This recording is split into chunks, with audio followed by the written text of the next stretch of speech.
Baik, Bapak Ibu, kita akan bahas satu bab yang sekarang masuk ke bab pelayanan standar berfokus pada pasien ya. Jadi PKPO ini sekarang masuk ke standar berfokus pada pasien. Nah, kita acuannya ada dua dalam BPKPO ini, juga standar yang lain ya, Bapak Ibu. Jadi ke standar akreditasi rumah sakit yang terbaru ini tahun 2024, revisi dari tahun 2022 ya. Kemudian juga untuk sebagai alat bantu bagi surveyor maupun rumah sakit dalam mempersiapkan akreditasi, itu ada instrumennya. Sehingga kita diharapkan lebih sama ya persepsinya terhadap suatu standar dan juga bukti untuk bahwa kita memenuhi persyaratan dari standar itu. Jadi Bapak Ibu bisa unduh atau download kedua dokumen ini. Nah, untuk bab PKPO ada perubahan ya dari tahun 2022 itu di mana program pengendalian resistensi antimikroba itu dipindahkan kembali ke Proknas ya, program nasional, sehingga sekarang bab PKPO seperti yang awal eh, apa sebelum akreditasi Kemenkes ya, sebelum standar Kemenkes itu masuk sebelumnya jadi hanya tujuh area yang difokuskan. Nah, dengan adanya perpindahan PPRA maka terjadi pengurangan standar ya dan elemen penilaian. Jadi sekarang di yang revisi tahun 2024 ini ada 14 standar dan 53 elemen penilaian. Jadi fokus areanya 7. Yang pertama PKPO 1 tentang pengorganisasian dari sistem PKPO, kemudian yang kedua pemilihan, perencanaan dan pengadaan. Kemudian PKPO 3 berikut juga ada anak-anaknya ya sub-subnya itu ada penyimpanan. Kemudian PKPO 4 dan 4.1 tentang persepan. Kemudian PKPO 5 dan 5.1 mengenai penyiapan obat. Kemudian PKPO 6 dan 6.1 pemberian ya administration. Jadi pemberian obat masuk ke badan pasien itu administration ya. Kemudian PKPO 7 dan 7.1 mengenai pemantauan. Nah, kalau Bapak Ibu lihat di sini bab PKPO itu bukan domainnya instalasi farmasi saja gitu ya. Jadi di sini kan ada juga proses penggunaan obat di mana dimulai dari persepan dan persepan itu dilakukan oleh dokter. Kemudian dispensing oleh farmasi dan kemudian pemberian umumnya dilakukan untuk pasien rawat inap dilakukan oleh perawat ya. Pemantauan dilakukan secara tim kolaboratif. Jadi kalau kita bicara bab PKPO bukan berarti itu hanya tugasnya instalasi farmasi. Ya. Nah, sebelum kita melihat standar per standar, ada baiknya kita lihat dulu overview-nya ya, Bapak Ibu. Bab PKPO ini membahas mempersyaratkan apa sih gitu ya. Sebenarnya kan ujung-ujungnya standar akreditasi itu adalah peningkatan mutu dan keselamatan pasien. Demikian juga bab PKPO ya. Nah, kita lihat bagaimana perjalanan pasien selama dirawat di rumah sakit ya, dimulai dari dilakukannya asesmen terhadap pasien, kemudian ditegakkan diagnosis masalah kesehatan pasien apa, kemudian dilakukanlah tindakan ya terapi, terapinya bisa berupa terapi obat dan terapi non obat ya. Kalau terapinya obat tentunya dibuatlah resep oleh dokter ya. Resep itu dikirim ke farmasi. Kemudian farmasi menyiapkan obatnya. Nah, kemudian obat yang sudah disiapkan oleh farmasi dikirim ke ruangan ya, kalau rawat inap dan selanjutnya diberikan ke pasien oleh perawat umumnya ya. Nah, setelah obat masuk ke badan pasien maka perlu dilakukan pemantauan ya. Nah, dan ini dilakukan secara terus-menerus sampai pasien pasien itu discharge ya. Jadi di follow up sampai pasien dipulangkan.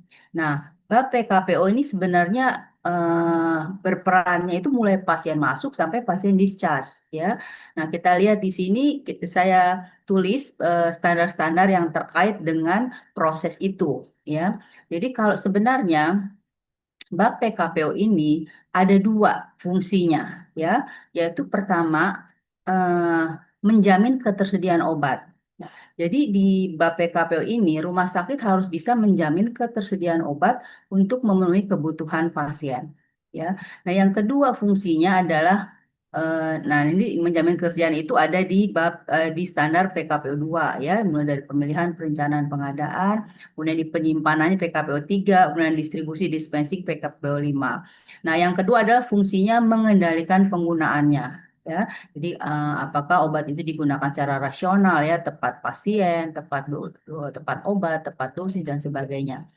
Dan kedua fungsi ini harus menyatu ya, makanya dinamakan sistem yang komprehensif, ada mengenai manajemennya dan juga mengenai pengendalian penggunaannya secara klinisnya ya.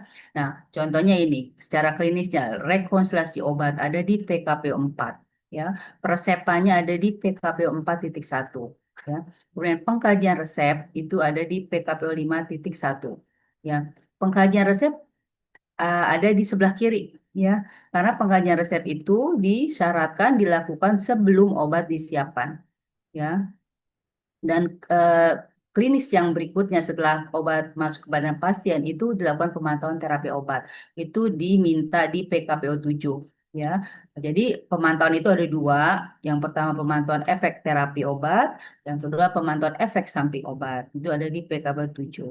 Kemudian juga mengenai pemberian edukasi dan konseling obat itu ada di PKPO 4.1 EPE dan PKPO 6.1 EPB ya. Nah, ini kemudian samping proses perjalanan pasien dari awal sampai discharge, itu di bab PKPO juga rumah sakit diminta melakukan upaya-upaya ya untuk meningkatkan keselamatan pasien ya. Di mana di PKPO 71 diminta adanya pelaporan kesalahan obat. Dan pelaporan itu tidak berhenti di situ saja, lapor udah enggak, tapi harus dilakukan tindak lanjutnya, dianalisis dan dilakukan upaya-upaya atau strategi untuk menurunkan risiko medication error. Ya, jadi sistem PKPO di bab PKPO ini seperti ini ya. Oke, sekarang kita mulai dari standar-standar ya. Pertama, standar PKPO 1 itu dinyatakan bahwa sistem pelayanan kefarmasian dan penggunaan obat dikelola untuk memenuhi kebutuhan pasien sesuai dengan peraturan perundang-undangan. Jadi kita mengacu ke peraturan-peraturan yang sudah dibuat umumnya oleh Kementerian Kesehatan. Ya. Jadi ada 9 poin yang masuk ke dalam sistem PKPO. Mulai dari perencanaan sistem. Jadi bukan perencanaan produknya, bukan perencanaan obatnya ya. Kalau perencanaan obat dan BMHP itu ada di C, ya. Jadi rumah sakit harus merancang sistem PKPO, ya. Eh, Sistem itu kan terdiri dari proses-proses, ya. Proses itu mulai dari seleksi pemilihan, ya. Kemudian perencanaan obat itu sendiri dan BMHP, kemudian penyimpanannya bagaimana, pendistribusian obatnya bagaimana, ya. Ini bersifat lebih ke manajemen. Kemudian proses penggunaan obatnya mulai dari persepan, penyiapan, ya, pemberian, kemudian pemantauan terapi obat. Nah, ini masuk dalam satu sistem PKPO. Dan rumah sakit harus membuat regulasinya, ya, ditetapkan dalam bentuk kebijakan, pembuatan pedoman, ya, dan SPO terhadap berapa? 9 poin ya. Dan setelah ditetapkan tentunya diimplementasikan, ya. Kemudian kita akan analisis apakah implementasi yang dilakukan itu sudah sesuai dengan regulasi yang ditetapkan. Nah, makanya dilakukan kajian. Nanti akan diminta di elemen penilaian itu rumah sakit melakukan kajian tahunan. Ya. Nah, kita lihat elemen penilaiannya. Yang pertama, rumah sakit telah menetapkan regulasi tentang sistem PKPO, termasuk pengorganisasian. Jadi, tata hubungan kerjanya dengan unit-unit yang terkait dengan pelayanan kefarmasian dan penggunaan obat itu harus ditetapkan juga, ya.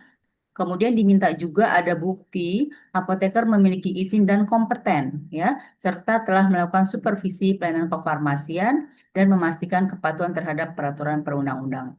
Nah, jadi Bapak Ibu, kita akan lihat di buku instrumen yang sudah diterbitkan oleh Kemenkes itu apa sih bukti yang akan diminta oleh surveyor nanti. Nah, nanti akan diminta eh, STRA, SIP ya, dan juga pelatihan-pelatihan terutama untuk kepala instalasi farmasi ya sebagai apa PIC-nya lah ya untuk mengarahkan pelayanan kefarmasian di rumah sakit ya.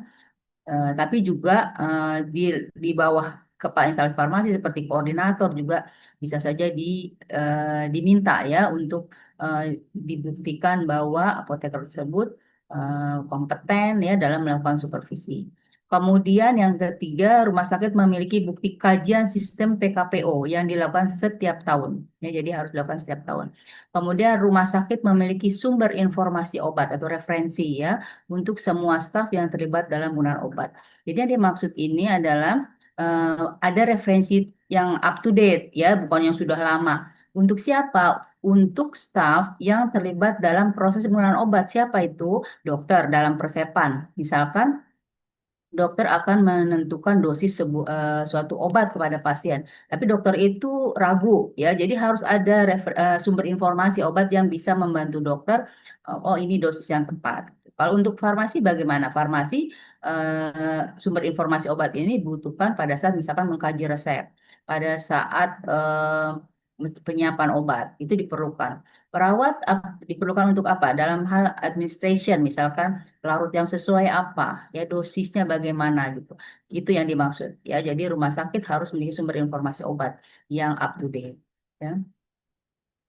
Nah, terkait dengan kajian sistem PKPU yang harus dibuat setiap tahunnya, yang dimaksud adalah tinjauan atau reviewnya itu menyeluruh ya terhadap sistem PKPU, bukan hanya di apa bukti dokumennya itu hanya ada masalah mengenai obat kosong saja, tidak seperti itu ya. Jadi saya sarankan dibuatlah matriks atau tabel sehingga tidak ada proses yang ketinggalan ya, mulai dari pemilihan, perencanaan, penyimpanan sampai ke pemantapan terapi obat itu disisir ya. Bagaimana pengalaman selama setahun belakangan ini itu bagaimana ya? Suksesnya pun harus ditampilkan ya kan, kita akan evaluasi ya pengalaman-pengalaman kan tujuannya untuk improvement terus ya.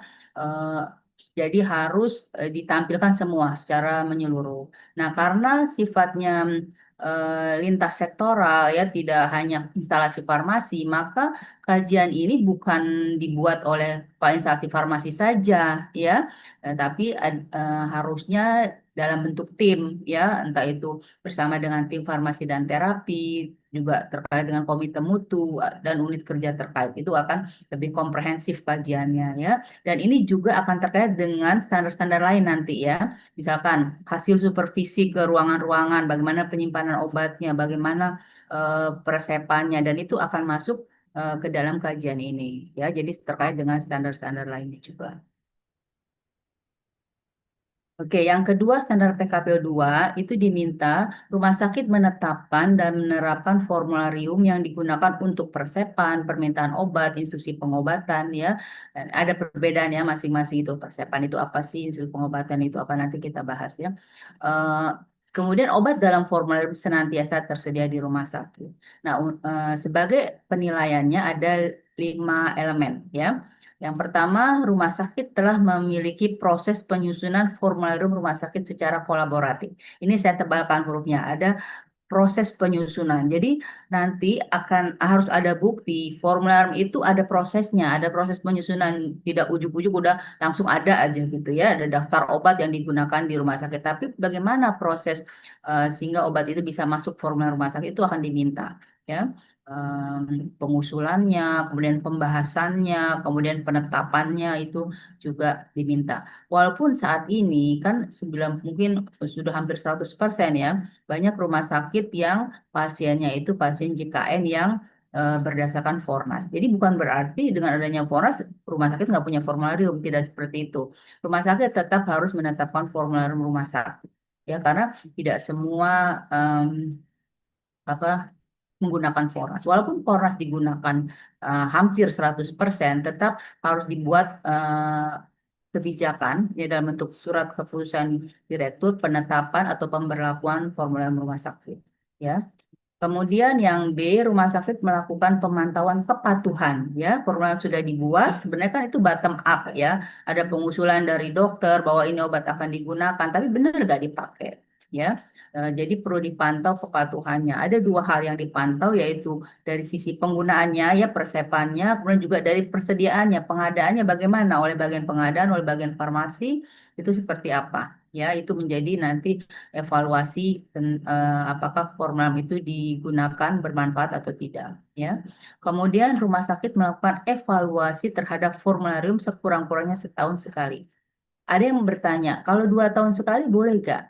Berarti kalau standar kan mintanya sekurang-kurangnya setahun sekali. Ya, jadi ya nggak bisa ditawar gitu ya, nggak bisa ditawar jadi 2 tahun sekali. Bukan berarti kalau apa 2 tahun sekali itu baru ada perubahan gitu. Kita tahu perkembangan obat itu pesat sekali, ya. Bahkan Fornas pun di tengah-tengah Fornas itu memang kan eh, suka ada apa, adendum gitu ya, karena ada masukan-masukan. Seperti juga sama seperti kita di rumah sakit juga pasti ada masukan-masukan dan itu harus minimal setahun sekali itu harus dievaluasi.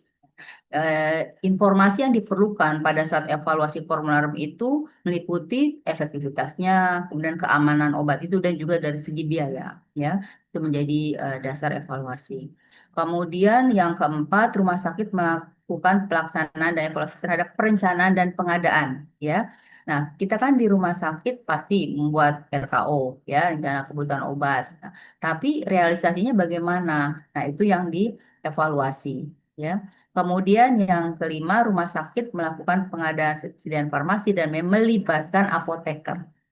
Ya, kenapa perlu? Karena apoteker menguasai ya spesifikasi produk ya, kemudian juga mutu produknya seperti apa yang dibutuhkan itu amannya dilakukan oleh apoteker sebagai profesi yang menguasai spesifikasi produk ya.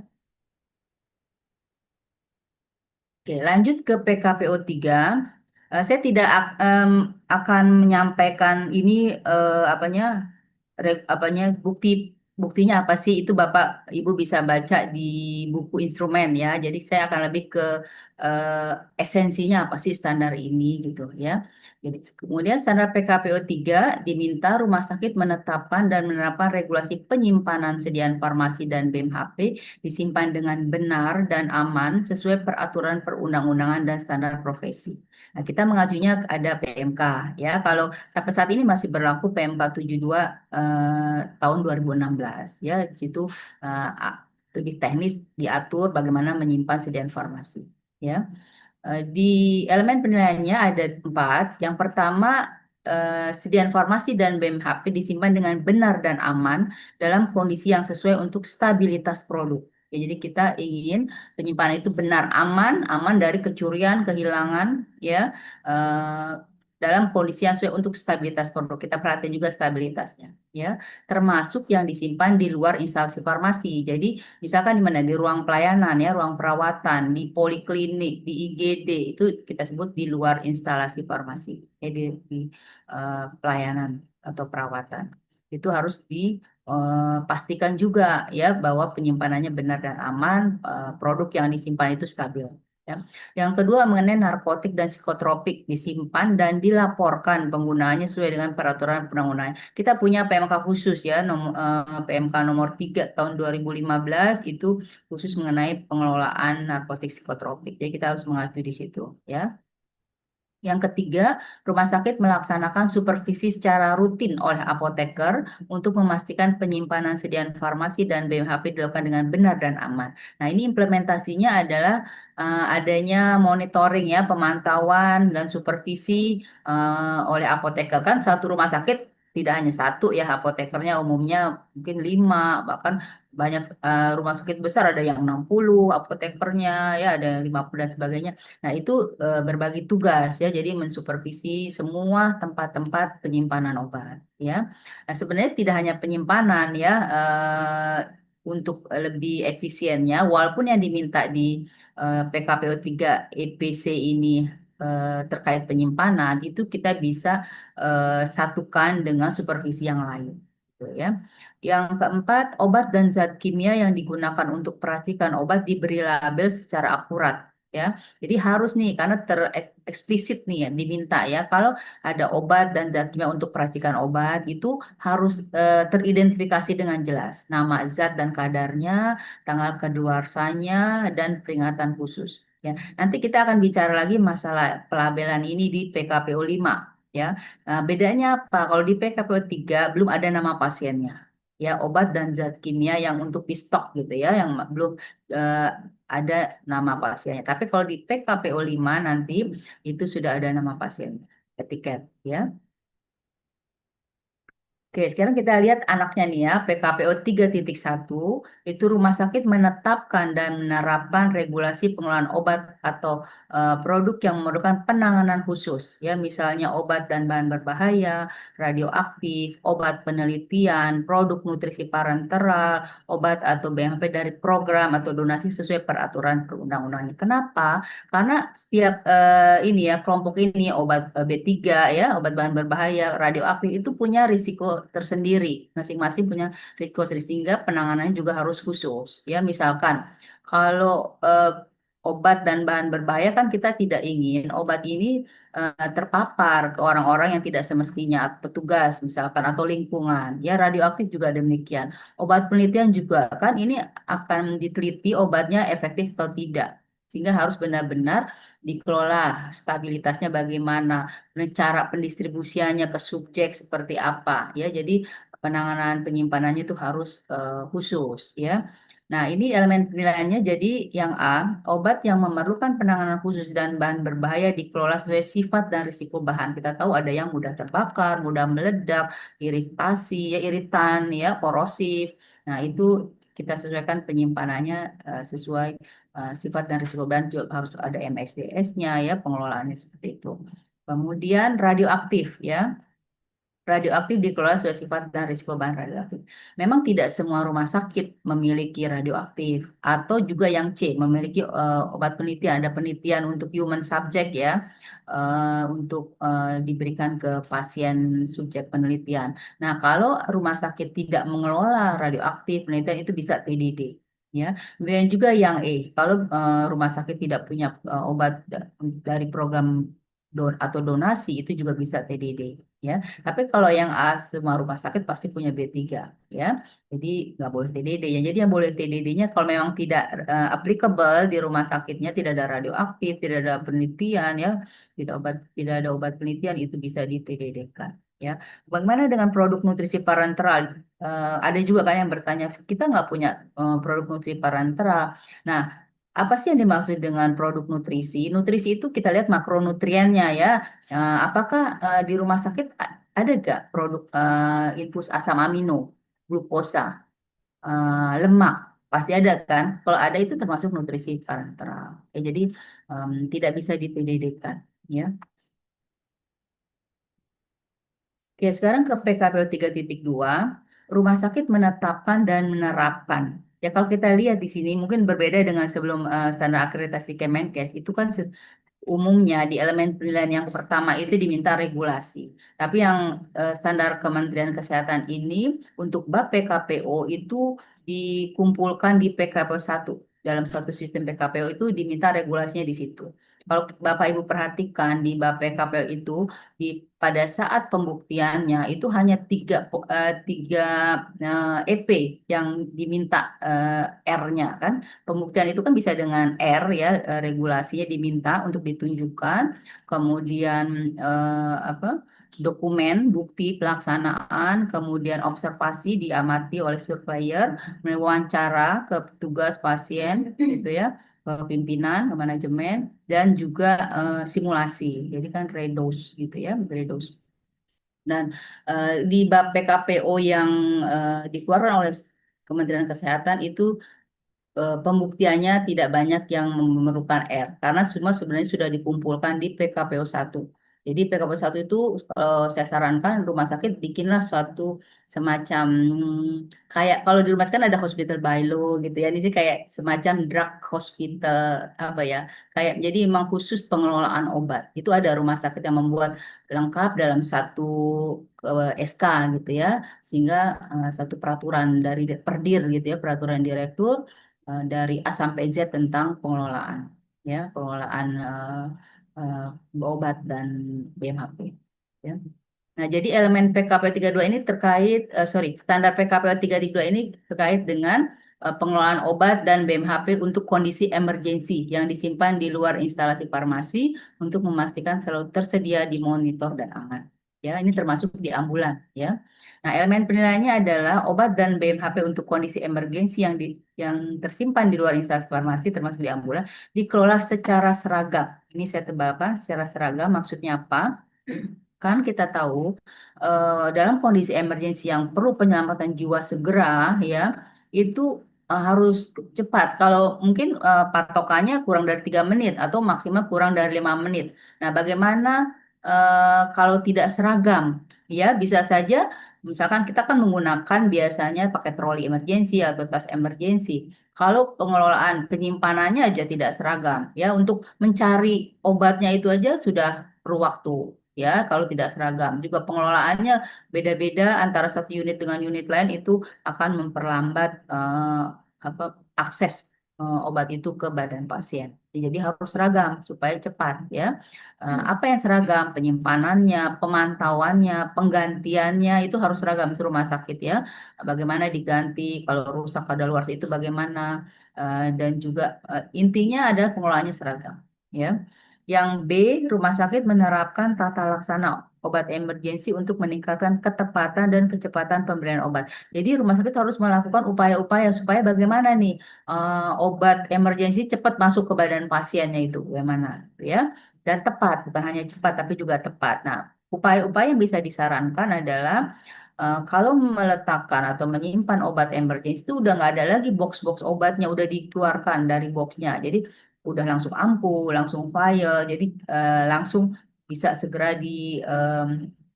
dilakukan penyiapan obat untuk dimasukkan ke badan pasien. Ya, kemudian juga kalau ada ukuran yang beda kan, ukuran dewasa dan anak beda pasti ya untuk BMHP-nya itu diletakkan secara terpisah, dikasih tanda, warna misalkan gitu ya.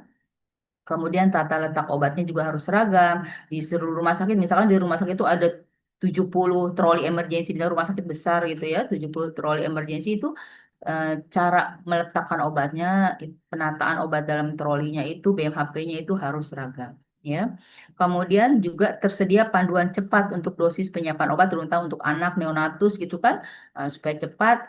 Itu ada tabelnya. Ya, kalau beratnya sekian, umurnya sekian, itu ada dosisnya berapa, gitu. Sehingga tidak perlu lagi menghitung-hitung.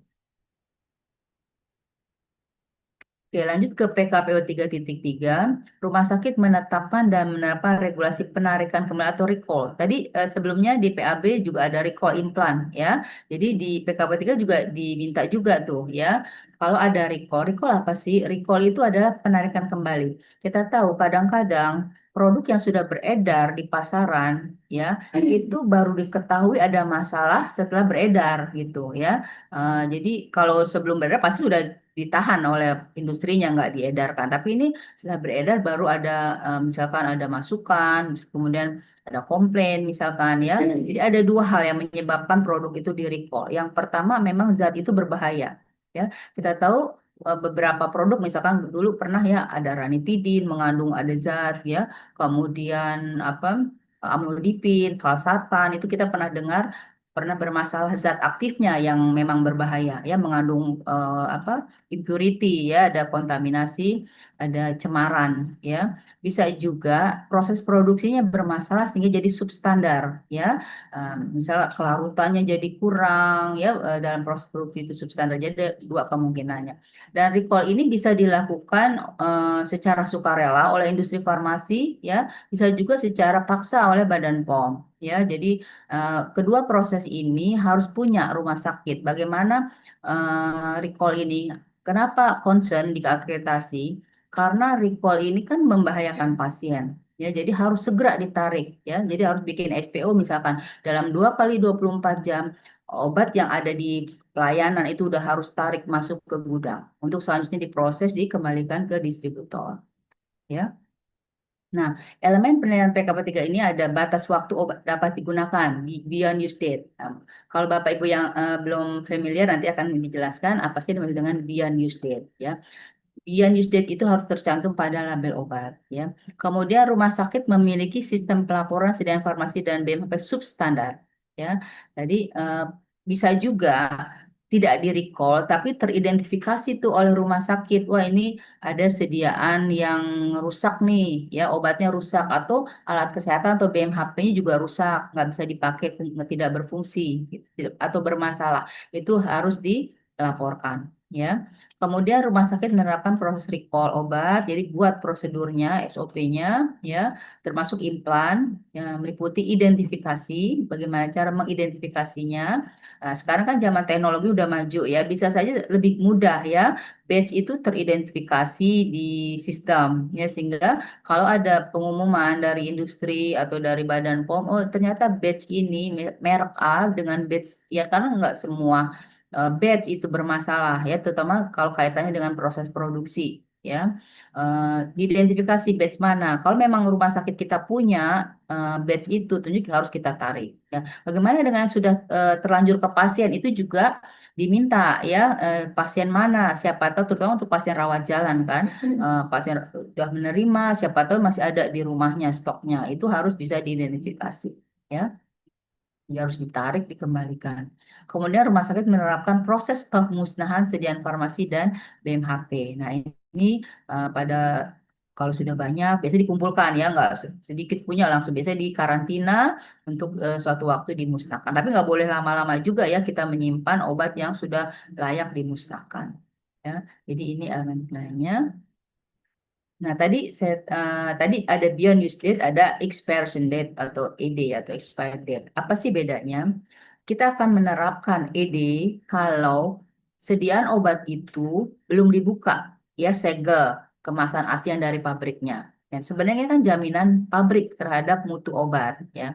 Jadi ED itu dipasang, ditulis oleh pabrik, itu merupakan batas waktu yang diberikan pabrik obat dalam menjamin produk dalam kemasan asli yang belum dibuka. Ya, jadi basi memenuhi persyaratan mutu asalkan disimpan sesuai yang ditetapkan oleh pabrik. Ya, contohnya expired date Juni 2028. Umumnya obat itu expired date-nya dalam bulan dan tahun. Artinya apa? Artinya kalau Juni 2028 obat tersebut dijamin oleh pabrik obat memenuhi persyaratan mutu pada penyimpanan sesuai dengan aturan yang telah ditetapkan pabrik obat sampai tanggal 30 Juni. Jadi tanggal terakhir di bulan itu, ya, 30 Juni 2028. Sebenarnya kalau udah lewat kadaluarsa belum berarti obat itu beracun atau apa berbahaya langsung bikin pasien meninggal gitu. Enggak juga ya. Jadi sebenarnya itu kan eh, mutunya sudah menurun. Tapi secara hukum kita tidak boleh memberikan obat yang sudah kadaluarsa, ya.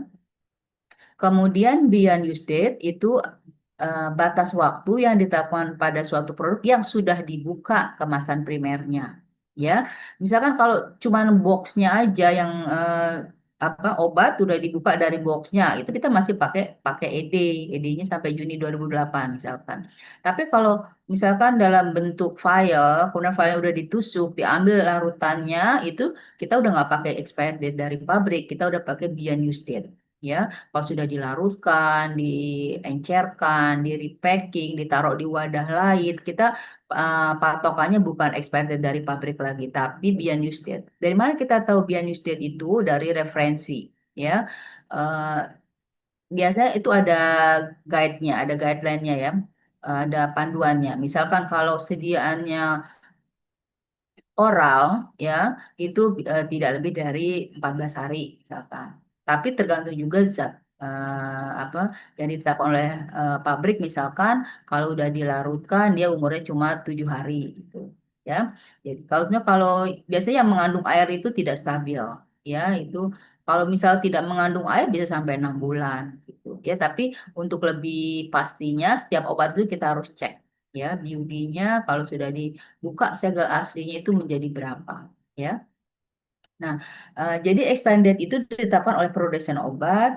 Biasanya pabrik itu sudah melakukan uji stabilitas ya dengan apa memainkan suhu ya, biasanya untuk supaya cepat dia pakai ada namanya rumusnya Arrhenius gitu ya, sehingga bisa tahu dalam waktu cepat kalau dia disimpan suhu sekian dia stabilnya berapa lama dan sebagainya ya. Nah, kalau beyond use date ditetapkannya bukan oleh produsen obat ya, oleh instansi farmasi suatu rumah sakit misalkan ya. Tapi instansi farmasi rumah sakit juga tidak salah-salah menetapkan BUD ya. Jadi ada referensinya ya. Nah, Kalau untuk sediaan steril, obat suntik gitu ya, penetapan BUD itu tidak hanya mempertimbangkan stabilitas kimia, tapi juga mempertimbangkan sterilitasnya. Justru BUD sediaan steril itu kenapa singkat, cuma 24 jam, itu karena kita mempertimbangkan sterilitasnya. Ya, kayak elektrolit ya, kayak Primex KCl, itu sebenarnya secara kimia dia bisa 2 tahun gitu ya, secara kimia, tapi kalau sterilitasnya bagaimana? Dia cuma sampai 24 jam. Jadi kalau untuk sediaan steril, kita mempertimbangkan sterilitasnya. Ya. Dan juga BUD itu tidak boleh lebih panjang daripada ED-nya. Ya, misalkan BUD tadi kan sediaan oral itu maksimum 6 bulan. Ya, kalau ED-nya ED-nya tinggal 4 bulan, ya kita jangan pakai yang 6 bulan, pakainya yang 4 bulan. Jadi mana dulu yang lebih dulu gitu. Ya, BUD itu tidak boleh lebih panjang dari itu. Oke, itu tadi PKPU 1, 2, 3. Nah, sekarang kita masuk ke PKPU 4, 5, 6, 7. Itu sudah masuk ke proses penggunaan obat. Ya, nah sini medication safety-nya kental nih, ke patient safety-nya ya, karena sudah kita akan obat itu akan masuk ke badan pasien. Dimulai dari persepan ya oleh dokter. Kemudian resep itu ke farmasi disiapkan, dispensing. Kemudian obat yang sudah disiapkan dikirim ke ruang perawatan untuk diberikan di perawat ke pasien dan selanjutnya dimonitor. Ya, nah jadi di PKPO 4 nanti kita bicara soal rekonsiliasi obat. Ya, ada peran dokter di situ, ada peran apoteker untuk memastikan bahwa pasien memang mendapatkan obat sesuai kebutuhan klinisnya. Ya, jangan sampai obat yang sudah nggak dibutuhkan lagi masih terus diminum ya terus digunakan atau sebaliknya ya. Nah, penting juga resep harus terbaca lengkap dan jelas. Nah, dan nanti kita bicara soal electronic prescribing. Yang sebenarnya udah nggak ada lagi resep yang tidak terbaca, tapi ada lagi error baru gitu ya. Nah, kalau di tadi PKPO 4 nih, PKPO 5 mengenai dispensing itu ada 2 kegiatan yang krusial ya. Yang satu pengkajian resep di mana kegiatan ini harus dilakukan sebelum obat disiapkan. Yang kedua adalah kegiatan telah obat yang dilakukan setelah obat disiapkan sebelum obat dikirim ya ke ruang perawatan ya atau diserahkan ke pasien ya. Nah, kemudian di PKPO 6 ini benteng terakhir ya dari apa barrier-barrier. Jadi kalau misalkan tadi ada prescribing error, kalau terjadi error pada saat persepan, kan kita mencegah supaya tidak bablas ke pasien kan, ya. Jadi ada apoteker yang akan mengkaji resep, ya. Kemudian juga ada telah obat supaya tidak terjadi error di fase prescribing maupun di fase dispensing. Nah, pas pasien mau mendapat obat dari perawat, ini benteng terakhirnya perawat ya sehingga perawat memang benar-benar harus menerapkan verifikasi 5 benar, minimal 5 benar. Ada rumah sakit yang bahkan 7 benar sampai 10 benar ya. Tapi akreditasi ya standar di PKPU minimal 5 benar. Ya, tepat pasien, tepat obat, dosis, rute, dan waktu pemberian. Ya. Nah, kemudian setelah obat masuk ke badan pasien dilakukan monitoring efek terapeutik dan efek sampingnya. Ya memang kita tidak mungkin ya medication error itu nol. Bahkan di negara maju pun yang teknologinya sudah canggih masih terjadi error. Ya, jadi yang akan dilakukan, yang sebisa kita lakukan adalah jangan sampai error itu tidak dicegat sehingga bablas ke pasien ya. Jadi harus ada barrier-barrier. Makanya di adanya PKPO 4, PKPO 5, PKPO 6 itu sebagai barrier supaya error itu tidak bablas ke pasien. Oke, kita lihat dulu di PKPO 4 ya, bahwa rumah sakit menetapkan dan menerapkan regulasi rekonsiliasi obat. Apa sih rekonsiliasi obat? Ini sebenarnya sudah ditetapkan juga oleh WHO. Sampai WHO juga punya panduannya. Ya, di Medication Without Harm itu ada publikasi dari WHO tahun 2018. Bagaimana sih mencegah terjadinya medication error? Salah satunya adalah bagaimana melakukan rekonsiliasi obat. Ya. Dan standar akreditasi rumah sakit juga diminta ya. Rumah sakit menerapkan rekonsiliasi obat saat pasien masuk rumah sakit, pindah antar unit pelayanan atau kita sebut transfer, dan sebelum pasien pulang. Jadi ada 3 transition of care di dalam rumah sakit yang harus dilakukan rekonsiliasi obat. Ya, kemudian hasil rekonsiliasi obat didokumentasikan di rekam medis. Nah, saya tidak akan sampai detail langkah-langkahnya karena juga ada pelatihan juga ya. Kemudian juga Bapak Ibu sebenarnya bisa melihat juga di Juknis ya, Juknis PMK 72 nomor tahun 2016 itu ada bagaimana cara melakukan rekonsiliasi obat.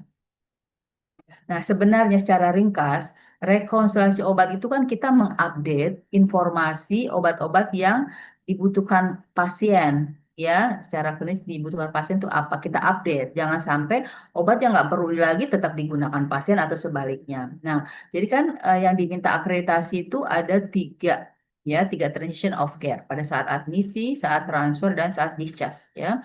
Nah, sebenarnya yang kita bandingkan pada saat rekonsiliasi obat saat admisi itu ada 2 ya. Kan kalau saat admisi sebelum kita lakukan rekonsiliasi obat, kita lakukan dulu apa?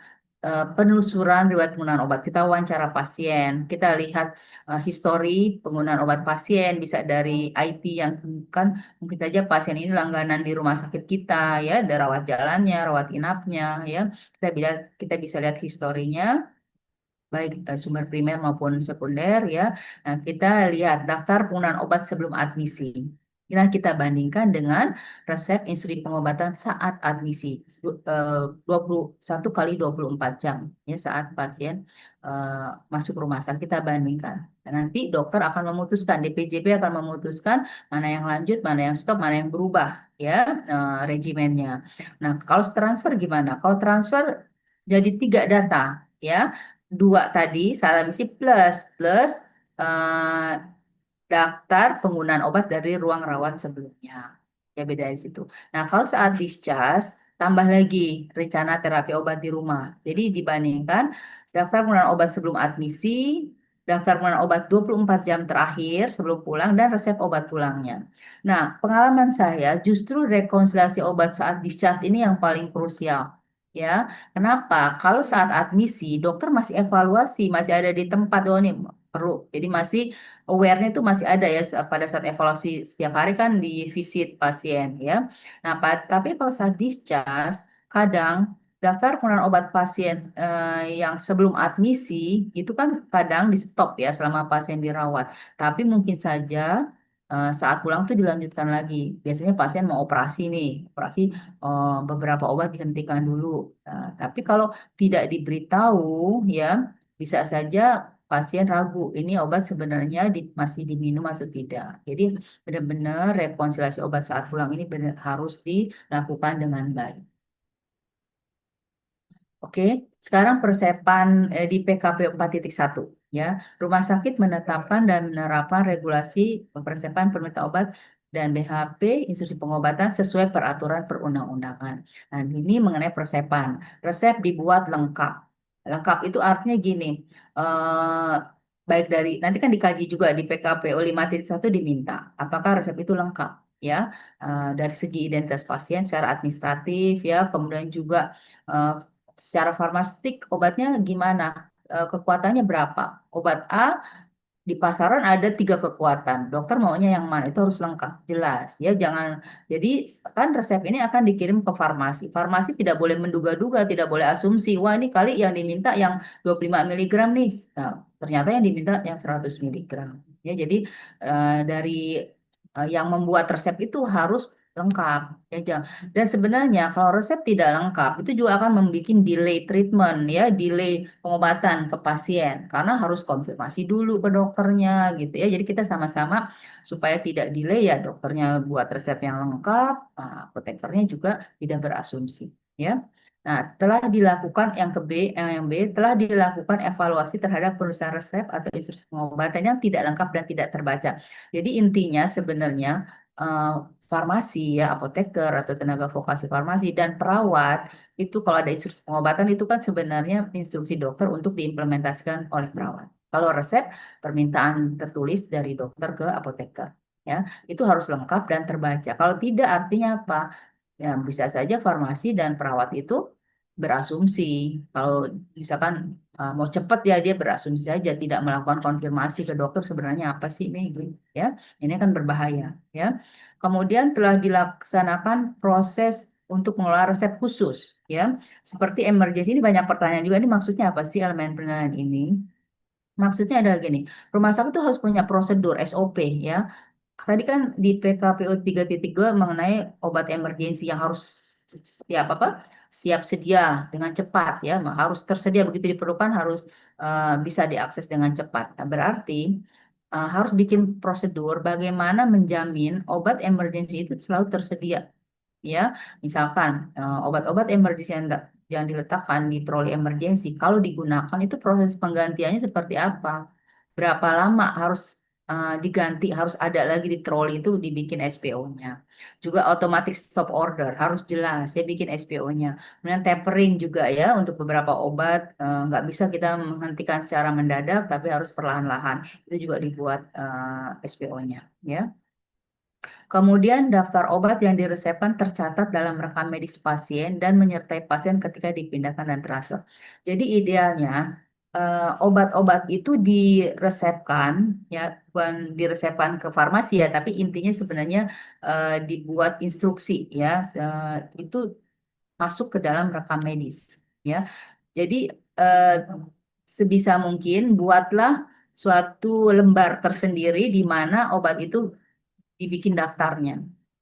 Saya yakin hampir semua rumah sakit punya, ya, entah itu namanya macam-macam, ya, ya, apa istilah yang digunakannya. Ada yang rumah sakit mengistilahkan lembar itu tuh daftar pemberian obat, catatan pemberian obat, gitu ya. Tapi sebenarnya kan ada dua komponen sebenarnya di situ. Ada instruksi dokter, ada implementasi oleh perawat, ya. Jadi kalau di PKP 4.1 itu diminta itu adalah daftar obat yang diresepkan itu. Jadi masuk ke dalam rekam medis. Memang selama pasien dirawat biasanya dalam map terpisah ya, supaya perawat gampang untuk dalam pemberian obat ke pasien. Tapi kalau begitu pasien pulang disatukan dalam rekam medis. Itu yang diminta, ya. Kemudian daftar obat pulang diserahkan kepada pasien disertai edukasi penggunaannya. Nah, yang D itu kan kalau rekam medis elektronik itu kalau memang sudah masuk ke IT itu bisa udah terintegrasi langsung, ya. Oke. Dan daftar obat pulang diserahkan kepada pasien disertai edukasi penggunaannya. Nanti kita lihat, ya. Baik Bapak Ibu, sekarang kan sudah tren ya, banyak rumah sakit menerapkan electronic prescribing, tidak lagi bentuk kertas, ya. Sejalan juga dengan adanya rekam medis elektronik dan electronic prescribing. Bukan berarti prescribing error itu nggak ada, ya. Muncul lagi error baru di electronic prescribing. Ada dua jenis errornya. Yang pertama administrative error, yaitu kesalahan dalam proses penulisan instruksi secara administratif. Ya, misalnya ini sebenarnya salah klik. Ya, misalnya eh, salah klik saat pilih pasien. Harusnya pasien A jadi pasien B. Biasanya ini untuk pasien-pasien yang lasa ya, sound alike, yang namanya mirip ya, nama marganya, nama nama pasien itu mirip, ya. Atau nama ruangan bisa juga salah klik. Nama obat juga biasanya drop down listnya itu eh, apa programnya itu baru ngetik 3 huruf udah kelihatan. Gitu. Jadi bisa aja dokter itu salah klik, ya. Dosisnya juga demikian. Itu kita sebut administrative error. Yang kedua clinical error, yaitu kesalahan dalam pengambilan keputusan klinis, ya. Misalnya salah menetapkan dosis. Nah, umumnya ini kan karenanya kurang update, ya, dokternya kurang update atau tidak hafal gitu, bahwa dosisnya berapa sih yang dibutuhkan gitu ya, karena banyak sekali kan jenis obat. Nah, itu bisa saja terjadi, ya. Nah, nanti akan diatasi dengan clinical decision support software, ya. Oke, nah tadi saya sampaikan ada resep, ada instruksi pengobatan. Bedanya apa sih? Kalau resep itu kan permintaan tertulis dari dokter untuk disiapkan apoteker, ya, obat itu. Nah, kalau instruksi pengobatan, instruksi dokter untuk diimplementasikan oleh perawat. Jadi untuk saat pemberian obat ke pasien. Jadi ada mungkin saja kelengkapannya itu tidak sama persis, ya. Misalkan untuk cairan infus di instruksi pengobatan itu udah harus sampai ke kecepatan infus, ya, berapa sih misalnya dalam 8 jam 8 jam habis satu off gitu, ya. Tapi di resep nggak usah ditulis harus habis dalam 8 jam, nggak perlu, ya, karena berbeda kepentingannya. Ya, ada beberapa hal yang di resep tidak ada, tapi di instruksi pengobatan harus ada. Ya. Nah, ini kelengkapan resep nanti Bapak Ibu dibaca saja, ini gampang lah di. Tapi kalau gampang dicerna ya, dipahami, cuman implementasinya itu ya bagaimana mengimplementasikannya. Ya. Kadang-kadang teman-teman kan Bapak Ibu ini udah paham sih standarnya, cuman penerapannya susah gitu ya. Nah, itulah gunanya akreditasi, improvement ya. Eh, Kalau misalkan sama aja dengan sebelum akreditasi, misalkan banyak negonya gitu ya, komprominya, boleh gak ini? Kalau ini boleh gak? Nah, itu improvementnya gak jelas jadi. Kalau percuma akreditasi kalau banyak negonya ya. Oke, sekarang kita lihat tadi diminta juga kan bermacam-macam instruksi khusus. Kita pelajari tiga, ya, ada instruksi yang kadang penulisannya itu kurang jelas ya, sehingga nanti pas akan diimplementasikan oleh perawat itu bisa saja salah. Ya, ya ada yang namanya instruksi titrasi. Apa itu? Yaitu instruksi pengobatan di mana dosis obat dinaikkan atau diturunkan secara bertahap tergantung status klinis pasien. Umumnya ini di ICU atau pada kondisi pasien belum stabil, ya. Instruksi harus terdiri dari dosis awal, ada dosis titrasinya, bagaimana parameter penilaiannya, dan titik akhir penggunaannya. Jadi yang ideal seperti ini, misalkan infus nitrogliserin, dosis awalnya berapa harus ditulis. Titrasinya bagaimana? Naikkan dosis 5 mikrogram per menit setiap 5 menit. Ya. Parameter penilaiannya apa? Ya, jika nyeri dada menetap atau jaga tekanan darah 110-140 gitu ya. Atau contoh lain, infus dopamin 5 mikrogram per kilogram per menit. Naikkan dosis setiap 15 menit, MAP-nya 60 sampai 80 milimeter Hg ya. Nah, tapi kalau yang merah ini nggak jelas ya. Infus dopamin 5 mikrogram per kilogram per menit. Nah, mungkin kalau udah perawat yang udah tahu kebiasaan seorang dokter mungkin bisa. Tapi kalau ini meragukan ya, jadi tidak standar. Yang standar adalah yang hijau ini. Kalau cuman eh, dosisnya kemudian naikkan, parameter benarnya nggak tahu. Itu instruksi titrasinya tidak lengkap. Apalagi yang ini, infus norepinefrin titrasi sampai ini. Gitu ya. Ini tidak dibenarkan oleh standar akreditasi. Kemudian instruksi tapering down atau tapering off artinya instruksi pengobatan di mana dosis obat diturunkan secara bertahap sampai akhirnya dihentikan. Ya, cara ini maksudnya untuk apa? Agar tidak terjadi efek yang tidak diharapkan akibat penghentian mendadak. Contohnya obat seperti apa? Kortikosteroid, ya dosis tinggi atau penggunaan jangka panjang, psikotropik itu nggak boleh dihentikan mendadak. Beberapa antihipertensi juga tidak boleh dihentikan mendadak. Ya, instruksinya tapering down-nya harus rinci. Ya, contohnya seperti ini. Beda dengan yang ini, yang kanan ya. Misalkan pasien kulit nih ya, dexamethasone 3 kali 4 miligram tapering down selama 1 bulan. Bagaimana tapering down-nya itu menurunkan perlahan-lahan seperti apa? Nggak jelas ya. Jadi harus jelas. Yang satu lagi instruksi rentang dosis. Apa itu? Yaitu instruksi pengobatan di mana dosis dinyatakan dalam rentang. Jadi dosisnya dinyatakan dalam rentang, tapi interval waktu pemberiannya harus fix. Jadi dimonitornya setiap berapa jam? 3 jam kah? 4 jam? 8 jam? Nah, itu bisa rentang dosisnya. Kenapa dalam rentang? Karena tergantung respon pasien. Ya, kondisi klinis pasien. Nah, itu yang namanya instruksi rentang dosis. Jadi yang rentang itu dosisnya, tapi memonitornya fix waktunya gitu ya. Ini juga seperti ini. Kalau ini salah ya, dua-duanya dalam rentang.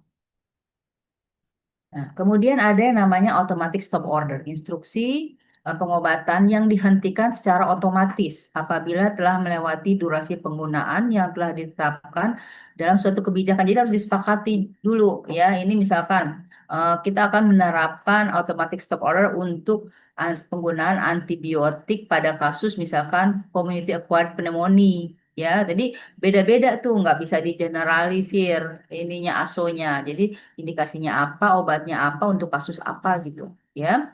Nah, ini saya beri contoh. Sebenarnya untuk apa sih ASO ini apa tujuannya? ASO ini sebenarnya untuk mencegah penggunaan obat berkepanjangan tanpa asesmen ulang. Contohnya kan ya, pasien dapat antibiotik sudah 20 hari sama terus antibiotik yang tidak dievaluasi. Nah, itu yang ingin dihindari ya. Dan memastikan dilakukannya asesmen ulang tepat waktu pada terapi obat tertentu. Ya, nah contoh ini persiapan automatic stop order pada community acquired pneumonia misalkan ditetapkan 7 hari kalau tidak disebutkan lain oleh dokter ya, dokter yang nulis resep. Nah, dalam penerapannya bagaimana? Karena ini suatu hal yang baru mungkin di banyak rumah sakit, jadi nggak bisa serta-merta langsung di stop nih oleh farmasi. Tetap harus diinfokan dalam waktu 24 sampai 48 jam sebelum dihentikan secara otomatis itu ya, itu diberitahulah dokter ya bahwa kan apa obat ini akan dihentikan karena sudah ada kesepakatan untuk antibiotik ini kasus pneumonia 7 hari. Mungkin nanti kalau sistemnya udah mapan itu sudah bisa langsung otomatis dalam IT. Tapi kalau sekarang mungkin bisa jadi masalah ya, harusnya nggak berhenti jadi berhenti. Baik. Nah, tadi kan di PKPO 4 juga diminta adanya apa penyerahan obat pulang itu disertai edukasinya. Ya, jadi kita buat ya bukti bukti bahwa pasien sudah diedukasi. Eits, belum kok.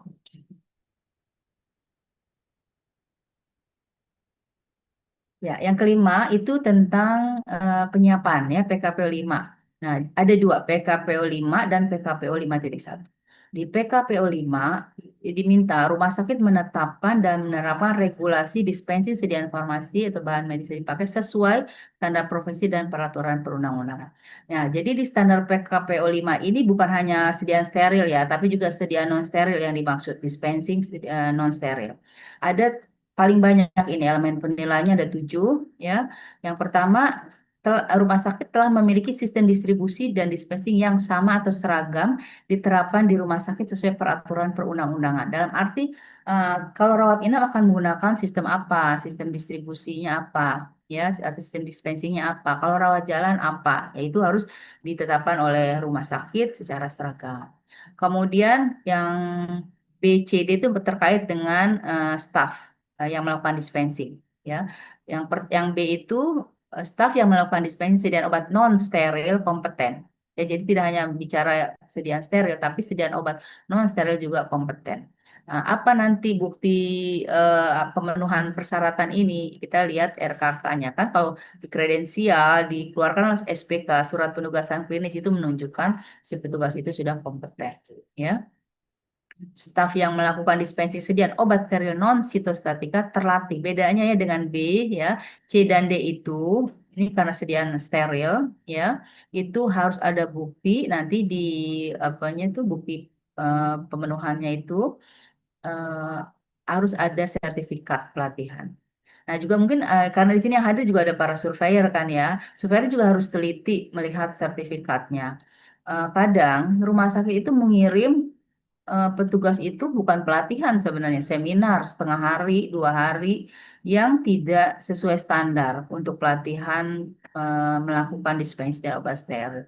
Ini juga untuk improvement. Ya mungkin yang dulu-dulu oke lah gitu ya, udah berlalu. Tapi untuk kedepannya benar-benar pelatihannya itu yang terakreditasi gitu ya, yang kurikulumnya itu terstandar. Jadi sehingga memang dipastikan staf yang telah mengikuti pelatihan itu terampil gitu ya, terlatih untuk melakukan dispensing steril. Kemudian yang E, tersedia fasilitas dispensing sesuai standar praktik kefarmasian. Ini juga bukan masalah dispensing sediaan steril saja. Fasilitas dispensing non steril juga perlu diperhatikan. Ya, nanti kita lihat di slide berikutnya. Kemudian telah melaksanakan penyerahan obat dalam bentuk yang siap diberikan untuk pasien rawat inap. Jadi ini di highlight ya, di benar-benar khusus di elemen penilaian F ini untuk pasien rawat inap di standar akreditasi diminta dalam bentuk yang siap diberikan dalam arti unit dose dispensing. Ya, nanti kita lihat di slide berikutnya apa sih yang dimaksud dengan unit dose dispensing. Kemudian obat yang sudah disiapkan harus diberi etiket yang meliputi identitas pasien, nama obat, dosis atau konsentrasi atau kekuatan obatnya, ya, cara pemakaiannya, waktu pemberian, tanggal dispensing, dan tanggal kedaluarsa atau beyond use date. Itu harus ada. Kalau unit dose mungkin tidak perlu tanggal kadaluarsa ya, tapi kalau untuk pasien rawat jalan harus ya. Nah, nanti tadi kan di PKPO 3 juga diminta beyond use date ya. Bedanya ya tadi belum ada nama pasiennya. Kalau di PKPO 5 ini sudah ada nama pasien. Jadi etiket obat kita sebut ya. Tadi yang di PKPO 3 kita sebut label ya. Nah, jadi yang di PKPO 5 ini yang harus dilihat adalah dispensing obat yang non steril. Nanti akan ada obat jadi dan obat racikan kan. Obat steril itu yang lengkapnya itu ada dispensing IV admixture, sitostatik dan ada nutriparenteral. Tapi ada juga rumah sakit hanya karena tidak melayani kemoterapi cukup IV admixture aja atau nutrisi parenteral atau intinya yang lengkapnya lah gitu ya. Tapi tidak applicable juga untuk semua rumah sakit. Nah, jadi harus disiapkan 3 hal yang harus disiapkan. Yang pertama SDM yang terlatih dan kompeten, sarana dan fasilitas sesuai standar praktek kefarmasian, ya, dan SPO-nya. Jadi mungkin kalau dibahasakan ke kayak komputer itu softwarenya, hardwarenya, brandware-nya itu harus disiapkan secara simultan. Contoh ya, misalkan ini untuk kepentingan akreditasi, misalkan rumah sakit mengirimkan aja pegawainya itu ya, stafnya ke suatu pelatihan dispensing sediaan steril. Tapi rumah sakit itu tidak merencanakan, tidak menyiapkan sarananya yang sesuai standar praktek kefarmasian. Itu kan masih ada risiko ya. Jadi memang harus tiga-tiganya ini disiapkan ya untuk bisa memenuhi persyaratan akreditasi. Oke, kita lihat tadi yang bawah distribusi itu terstandar dengan baik ya, aman, eh, implementasi seperti ini ya. Mungkin Bapak Ibu sudah familiar ya dengan 5R. Banyak rumah sakit sudah menerapkan ya. Sebenarnya bisa meningkatkan produktivitas. Rira, rara, ringkas, rapi, resik, rawat, rajin. Eh, saya tidak akan detail karena Bapak Ibu saya yakin sudah menerapkannya ya. Dan juga ya eh, dibuat akses kontrol karena di situ ya kita ingin obat-obat itu tersimpan aman, bersih terus ya, sehingga kalau terlalu banyak orang lalu lalang yang tidak berkepentingan, apa yang terjadi kita nggak tahu ya. Bukan kita apa berpikir negatif ada pencurian tidak ya, tapi bisa juga itu tidak tercatat, pengambilan obat tidak tercatat ya, sehingga nanti menyulitkan juga ya. Jadi hanya petugas yang dapat akses ya. Nah, praktek-praktek seperti ini, misalnya cara penyimpanan, tapi fasilitasnya misalkan nih AC masih bocor dan di bawahnya tepat ada obat-obatan. Apa yang terjadi kan bisa saja air yang bocor ini membasahi obat-obat kan terkontaminasi atau meletakkannya di lantai. Ini masih banyak terlihat ya. Kemudian menyimpan kantong-kantong obat unit dos di kolong wastafel. Nah, ini masih terjadi. Nah, ini kan eh, kalau kita jadi surveyor, kita harus ini juga ya, awas juga nih, apakah rumah sakit menerapkan seperti ini. Kalau menerapkan, kita bisa edukasi bahwa ini tidak sesuai persyaratan akreditasi. Atau misal sisa-sisa obat ini tidak jelas, tidak obat ini BUD-nya kapan gitu ya, dosisnya ini kekuatannya berapa, ini harus dirapikan. Atau SDM-nya harusnya pakai sarung tangan, tidak pakai sarung tangan. Atau pada saat dispensing terlalu banyak memasukkan obat ke laminar airflow kabinet sehingga bisa saja terjadi kesalahan. Ya.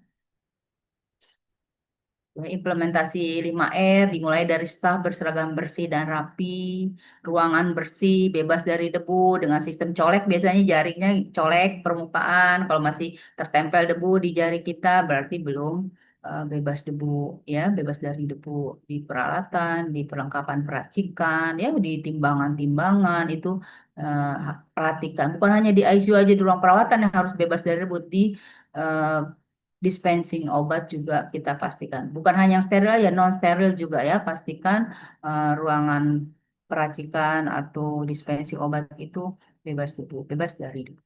Ya, obat tertata rapi. Sehingga kan kesan farmasi itu memang eh, berkualitas ya. Pelayanan dari petampilannya udah kelihatan kalau rapi. Dan jangan lupa juga suhu ruangan dipantau karena terkait dengan stabilitas obat. Ya. Nah, kalau ada alat ukur seperti timbangan, tuh pastikan kalibrasinya. Ya, juga mortir itu harus kalau tersimpan tuh jangan bekas itu tidak dicuci. Jadi harus dalam keadaan bersih dan kering, ya. Tentunya kebersihan di lemari pendingin juga pastikan bersih, ya. Kalau ada bunga es tuh pastikan dibersihkan. Nah, ini tadi saya janji unit dose dispensing itu apa? Kadang suka ditanyakan, kalau sehari sekali boleh gak? Atau kita nganterin ke ruangannya sekali sehari aja boleh gak sih? Kalau dilihat referensi dari definisi unit dose dispensing, yang ditekankan adalah pengemasannya, ya bukan deliverynya, pengantarannya. Memang ada buku referensinya itu ya. Eh, jadi unit dose dispensing itu bagaimana kita menyiapkan obat setiap kali dosis, unit dose ya. Jadi pagi, siang, sore, malam. Kalau pasien lebih dari 4 kali penggunaannya ya kita bisa pakai kantong kita jam berapanya gitu ya. Intinya pengemasannya bukan penghantarannya ke ruang perawatan setiap kali mau pakai. Kalau kalau seperti itu gimana ya bagus banget, tapi kan kemampu laksananya bagaimana gitu ya. Jadi masih dibolehkan penghantarannya itu maksimal 24 jam ya. Tapi kalau pengemasannya, penyiapan itu dalam kantong-kantong setiap kali minum obat ya. Jadi ditulis di kantongnya itu ruang asal resep ya, identitas pasien yang penting ya. Identitas pasien itu sesuai SKP satunya ya, nama lengkap, nomor kamar tanggal lahir, minimal 2 identifier ya, tanggal penyiapan resep. Nah, karena unit dose berarti kan kalau besok harus kalau tidak terpakai oleh pasien dengan berbagai alasan itu harus segera dikembalikan ke farmasi, diretur ya.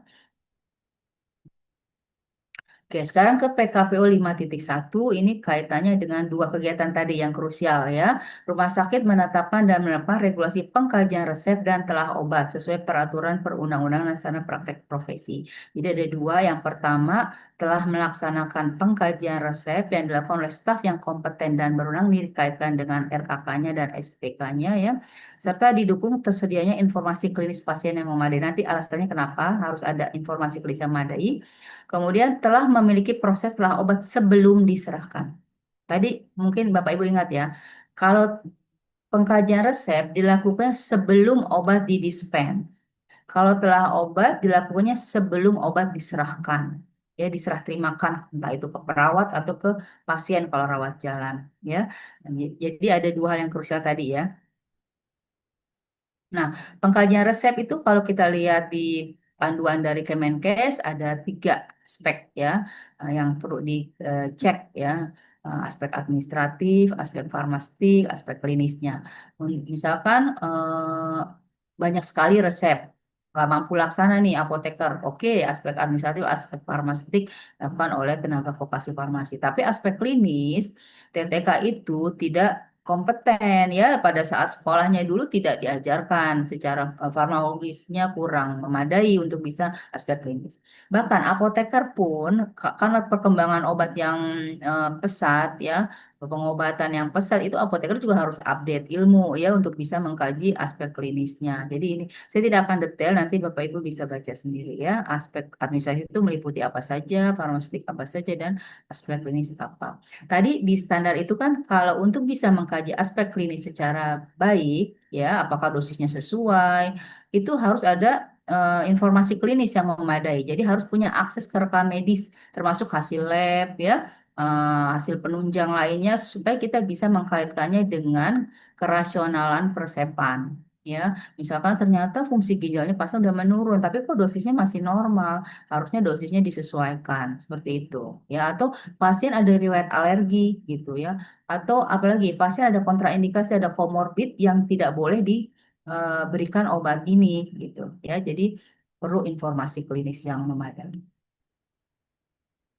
Nah, jadi tahap dispensing sebenarnya kan serangkaian proses ya, rangkaian proses mulai dari terima resep sampai obat diserahkan berikut memberikan informasi dan edukasi. Tadi ada dua yang krusial ya, pada saat kita mengkaji resep dan melakukan telah obat.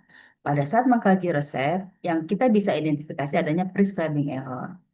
Sebelum obat didispen, kita pastikan tidak ada masalah dalam resep itu ya. Kemudian pada saat kita menyiapkan obat bisa saja terjadi dispensing error. Jadi pada saat penyiapan itu bisa aja kita salah baca resep ya. Farmasi bisa aja salah baca resep, salah hitung dosis, salah ambil obat, salah racik, salah etiket, label, itu dispensing error. Nah, untuk mengurangi bablas error ini tidak terdeteksi, kita lakukan telah obat. Jadi kalau mengkaji resep kita melihat kerasional apa ya istilahnya, apakah resepnya itu udah nggak ada masalah sehingga bisa disiapkan obatnya. Nah, kalau telah obat, kita memastikan bahwa obat yang farmasi siapkan itu sudah sesuai dengan instruksi dokter, ya, resep dokter yang telah dikaji, ya. Jadi mungkin aja pada saat resepnya masih salah, tapi setelah dikaji sudah dicegat, sudah dibenarkan, sudah dibetulkan, ya, sehingga nggak masalah lagi. Nah, sebelum obat dikirim, kita lakukan telah obat. Ya. Nah, kita bisa identifikasi adanya dispensing error atau prescribing error yang belum terdeteksi pada saat di sini. Ya. Oke. Nah, jadi telah obat itu minimal 5 yang dilihat ya. Identitas pasien, nama obat dan kekuatan, dosis, rute pemberian, waktu pemberian. Nanti juga di PKPO 6 juga diminta seperti itu ya, tapi di level perawat. Nah, sebenarnya pada saat penyiapan, jumlah itu juga harus dicek ya. Jumlah obatnya udah benar kalau sesuai dengan resep. Untuk pasien rawat jalan terutama ya. Tanggal disiapkan ya, tanggal kedua resep UD-nya sudah ditulis belum? Ya. Nah, pada saat penyerahan, kalau rawat jalan itu apotekernya harus memberikan edukasi. Ya. Oke, sekarang ke PKPO 6, itu juga ada dua, PKPO 6 dan PKPO 6.1. Nah, PKPO 6, rumah sakit menetapkan dan menerapkan regulasi pemberian obat sesuai peraturan perundang-undangan. Nah, untuk PKPO 6 ada 4 ya, yang menjadi dasar penilaian nanti ya. Yang pertama, staf yang melakukan pemberian obat kompeten dan berwenang. Berarti nanti buktinya RKK-nya bagaimana, SPK-nya gitu ya, ada apa tidak gitu ya untuk melakukan kegiatan itu ya dengan pembatasan. Kenapa ada ini kata pembatasan? Jadi untuk obat-obat tertentu, biasanya obat yang berisiko tinggi, obat anestesi, obat kemoterapi, obat apalagi opioid misalkan ya, itu uh, hanya dibolehkan untuk petugas atau staf yang sudah diberi wewenang, ya. Nah, tidak cukup kompeten, tapi juga harus berwenang. Berwenang itu artinya diakui ya, nanti berupa SPK, ada surat penugasan klinis, ya.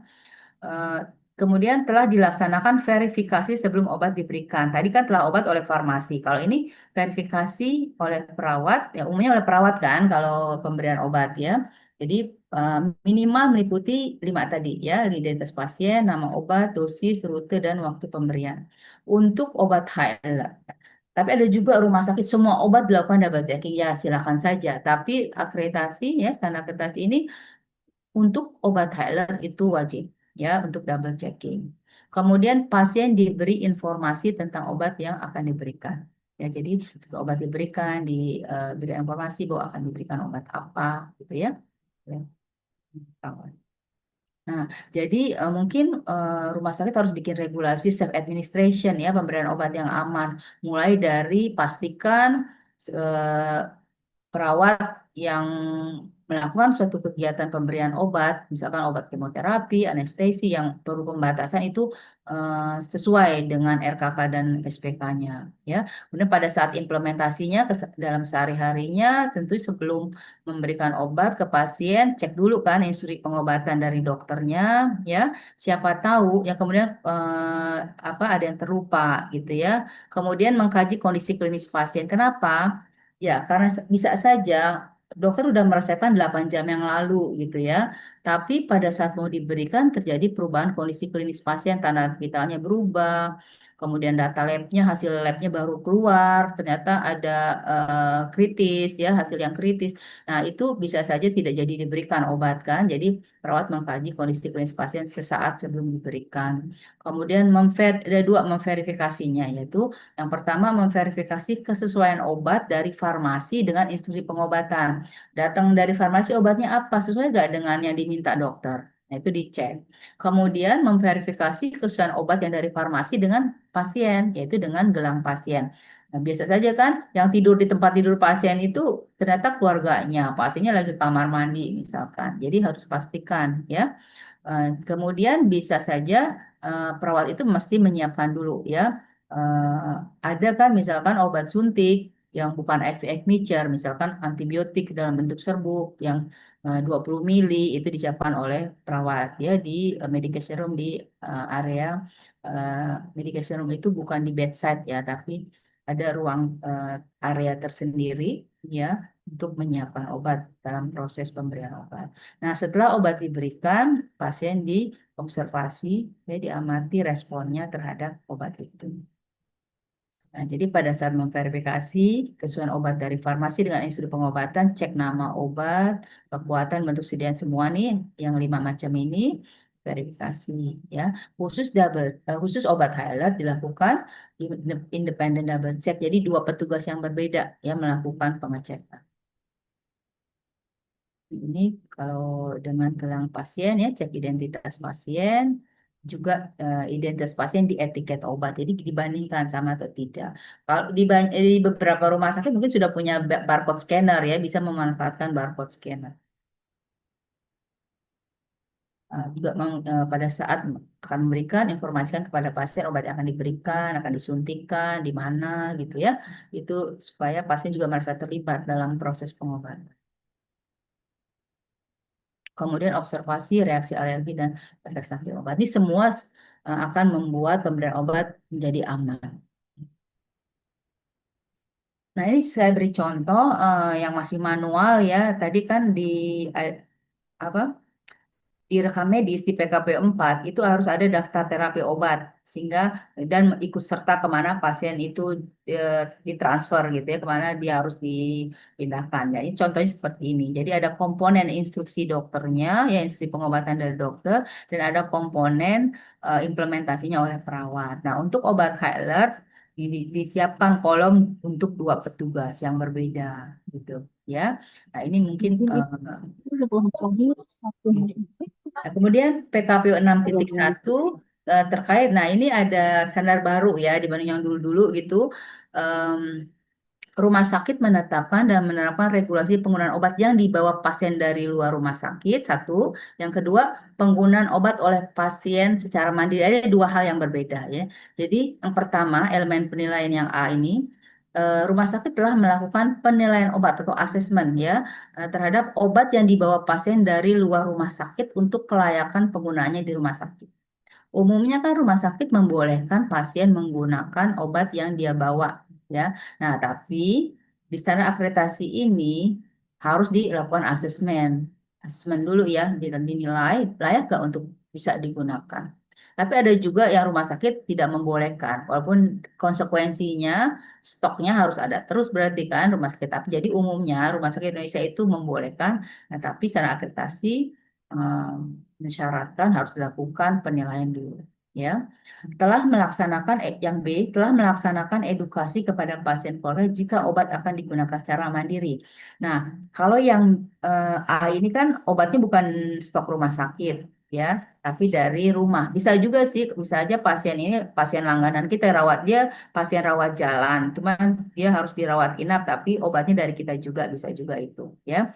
Nah, tapi kalau B ya bisa saja dia dibolehkan ya oleh rumah sakit untuk menggunakan cara mandiri, entah itu obatnya dia bawa sendiri atau obat dari rumah sakit, misalkan penggunaan inhaler, nyuntik insulin sendiri itu misalkan ya, itu atau untuk pasien anak dibolehkan orang tuanya em, meminumkan obat sirup ke anaknya. Jadi eh, akreditasi mensyaratkan telah melaksanakan edukasi kepada pasien jika obat akan digunakan secara mandiri.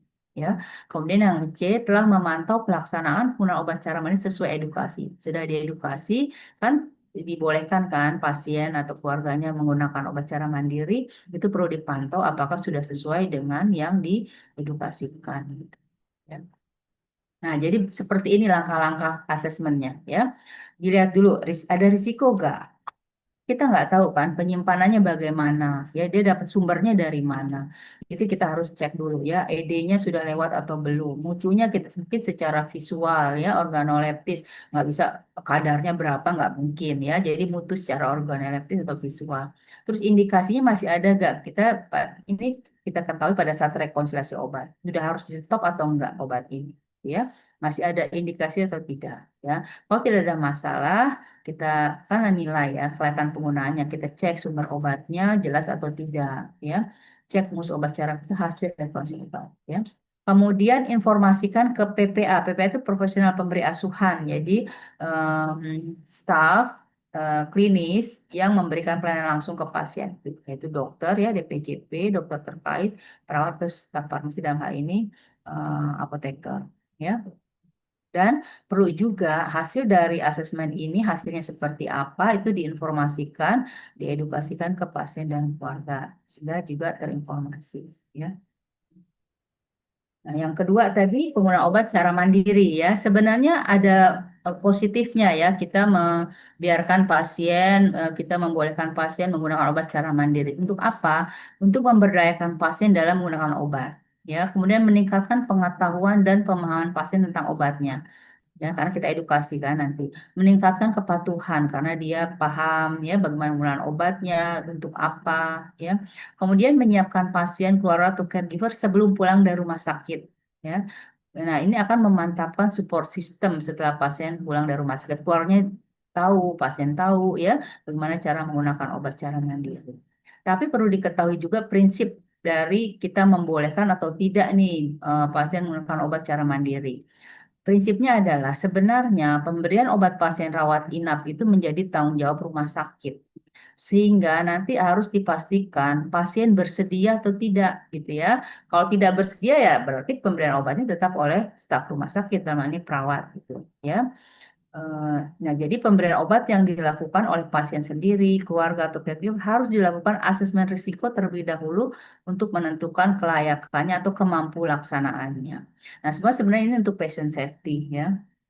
Nah, jadi asesmennya seperti ini. Kalau kita ada kriterianya, ada pertanyaan-pertanyaan. Apakah pasiennya pasien dewasa? Nah, kalau jawabannya tidak, itu pemberiannya oleh perawat. Nah, kalau ini jawabannya ya semua gitu ya, itu baru boleh pasien menggunakan obat cara mandiri. Jadi, apakah pasien dewasa? Pasien tidak ada gangguan mental, kesadaran, visual, motorik.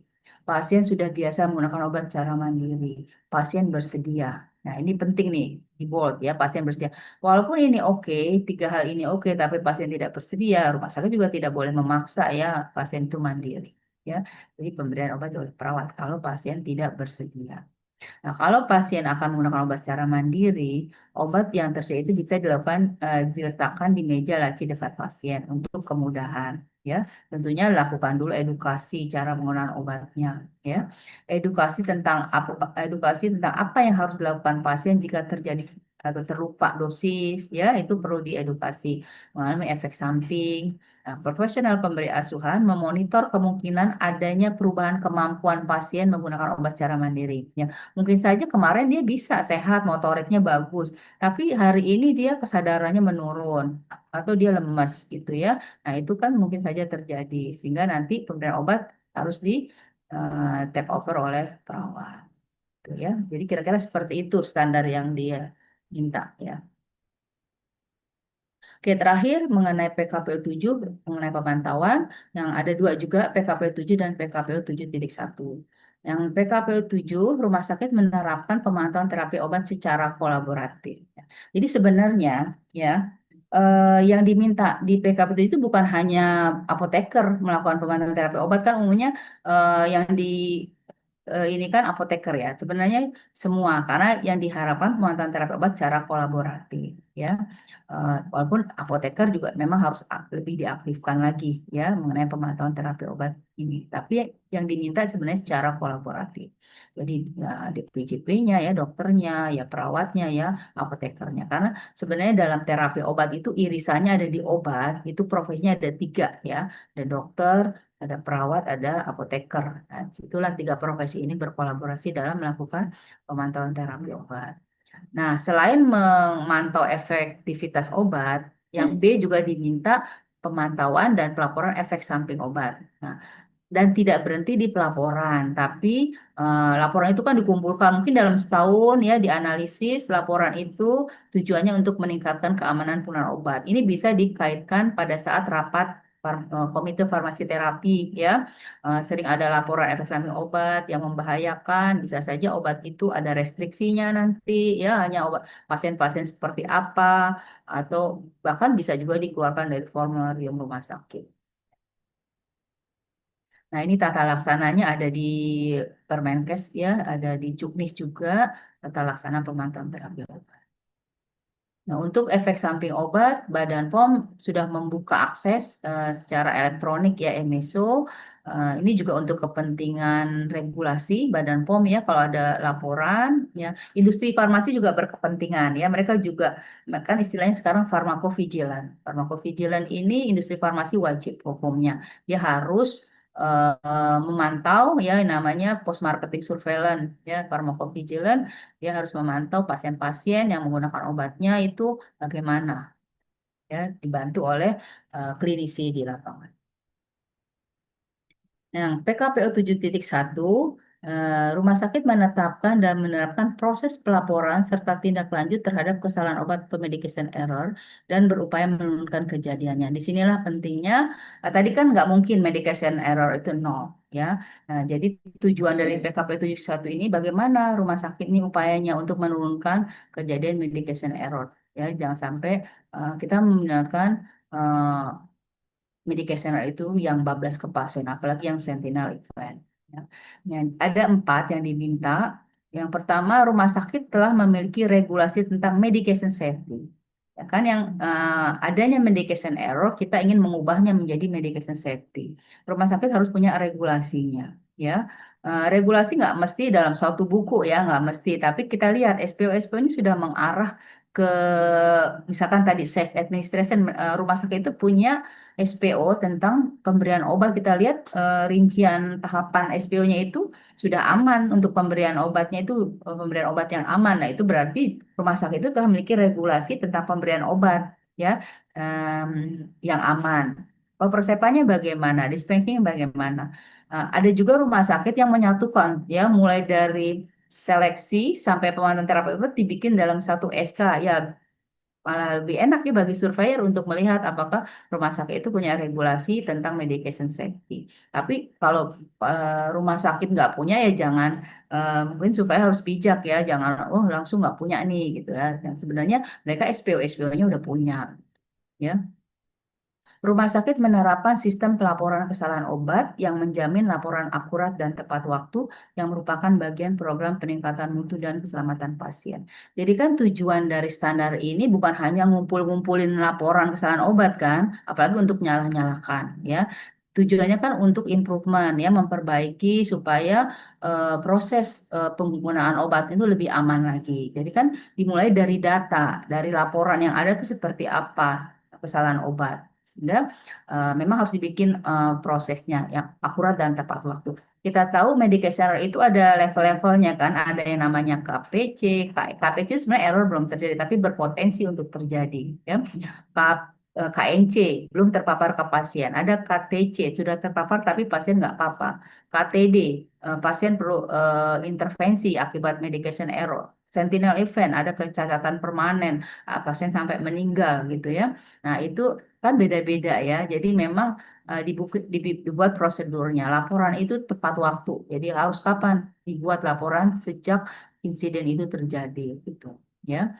Nah, yang C ini kan tadi tidak berhenti di laporan saja. Rumah sakit memiliki upaya untuk mendeteksi, mencegah dan menurunkan kesalahan obat dalam meningkatkan mutu proses penggunaan obat. Idealnya kan pencegahan. Nah, yang C ini sebenarnya diminta gimana sih rumah sakit bisa mendeteksi dan mencegah supaya kesalahan obat itu nggak sampai terjadi dulu baru melakukan RCA gitu ya. Jadi dilakukan FMEA, idealnya seperti itu. Ya, dicari yang high risk, high volume, high cost ya, terutama yang high risk ya untuk keselamatan pasien itu eh, bagaimana mendeteksinya pakai FMEA ya.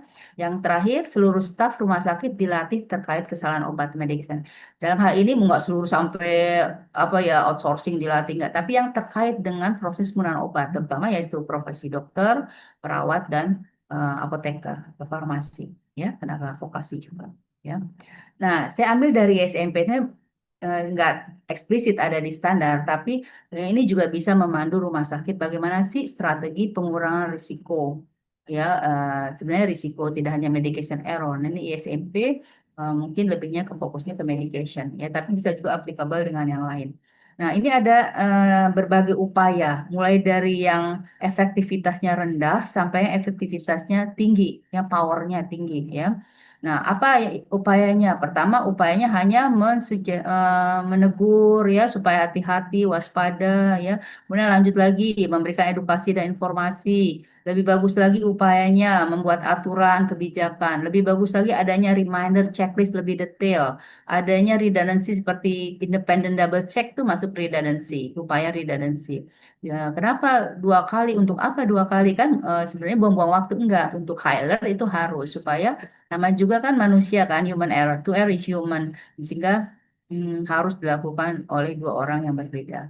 Nah, untuk sampai redundancy ini masuk kepada person base, sebenarnya masih mengandalkan orang person base ya. Nah, ini masih lemah gitu. Tapi kalau sudah system base, sudah mengandalkan teknologi ya dan sistem ya. Kalau standarisasi ini kita eh, apa SPO, jadi buat SPO, kemudian juga misalkan beli obatnya eh, ada restriksi-restriksi, ada pembatasan ya. Kemudian sudah mulai ada otomasi, komputerisasi, kemudian otomasi dan komputerisasi di eh, diperketat lagi adanya forcing function, misalkan kalau ada suatu kegiatan yang harus dilakukan sebelum kegiatan berikutnya itu harus dipastikan dilakukan, itu ada peringatan ya, itu namanya forcing function, atau harus dilakukan dulu, kalau tidak bisa dilakukan tidak bisa bergerak maju ya. Misalkan kalau dokter kalau nulis resep itu harus cek dulu alergi pasien. Kalau belum dicek atau belum ditulis alerginya, itu dianggap belum lengkap ya, itu forcing function nggak bisa dikirim ke farmasi. Fail safe and constraint itu artinya gini, kalau suatu proses gagal, suatu upaya gagal itu ada backupnya. Jadi ada fail safe and constraint atau berjenjang tadi seperti proses penggunaan obat kan, dari persepan, dispensing, pemberian itu ada barrier-barriernya kan. Kalau ada prescribing error, kalau dokter ada kesalahan persepan, itu nanti ada barriernya pada saat pengkajian resep oleh apoteker. Kalau ternyata tidak terdeteksi oleh apoteker, masih ada lagi perawat yang melakukan verifikasi. Itu namanya fail safe and constraint. Itu pakai manusia masih ada kelemahannya kan, constraint-nya. Akan lebih bagus lagi kalau constraint-nya dilakukan oleh sistem teknologi, misalkan mesin, ya, IT. Nah, itu akan lebih bagus lagi, sistem base. Nah, itu ajaran dari ISM. Nah, ini yang pelatihan medication safety, kalau boleh disarankan, kalau melakukan pelatihan itu team base, ya artinya ya bareng-bareng dokter, apoteker, tenaga vokasi farmasi, perawat itu dalam satu kegiatan pelatihan. Jangan ya dokter sendiri, perawat sendiri, farmasi sendiri, itu nanti pada saat penerapannya ya nanti kurang kerjasamanya gitu ya, main salah-salahan, misalkan "Oh, itu kan di farmasi, itu di perawat dan sebagainya." Kalau pelatihannya dalam tim ini mungkin akan lebih memudahkan jadi sudah saling memahami kegiatan masing-masing gitu ya. Baik, saya rasa itu yang bisa saya sampaikan Bu Fitria dan Bapak Ibu semua. Mudah-mudahan kita sama persepsinya ya terhadap standar PKPOI.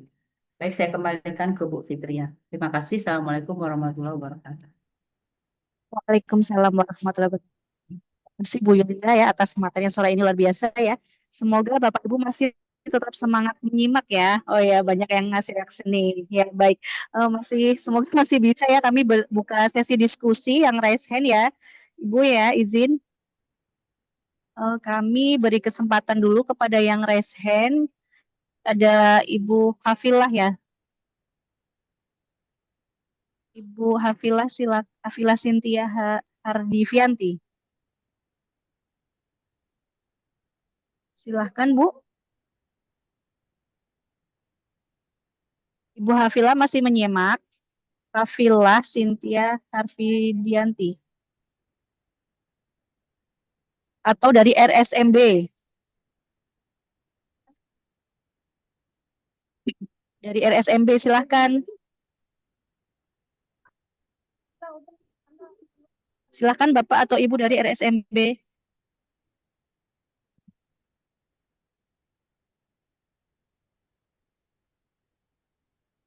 Ya, silakan Bapak Ibu dari Zoom RSMB untuk menyampaikan pertanyaannya.